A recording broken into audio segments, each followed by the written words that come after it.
Reveal version 1.6 has multiple breaking changes. In the help documentation, scroll down to the release notes, then to the version 1.6 upgrade guide.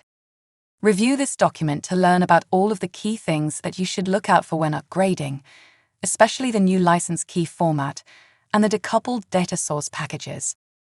In this example, we're going to upgrade an application using a SQL Server data source from Reveal 1.5 to Reveal 1.6. The first thing I'm going to do is right-click on my project and select Manage NuGet Packages. You'll notice under Updates that there is a new Reveal version available.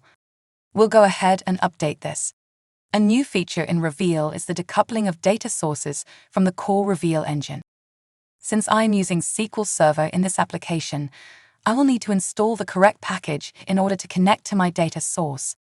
Data sources for Reveal have a prefix of reveal.sdk.data. I'll install the new SQL Server package and accept the defaults. In my application, if we open the data source provider, we'll see that there are some errors. This is because new namespaces have been introduced for the new Reveal packages.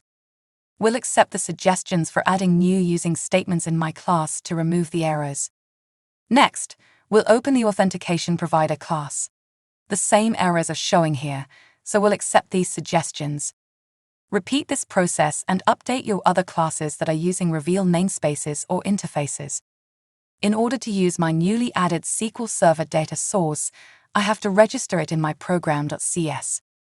Note that each data source that you use in your application needs the corresponding NuGet package installed and the data provider registered. I'll register my SQL Server data source by updating the builder with data sources.register Microsoft SQL Server. And that does it.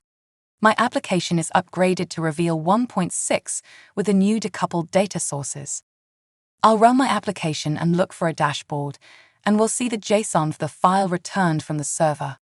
Everything works as expected with no errors.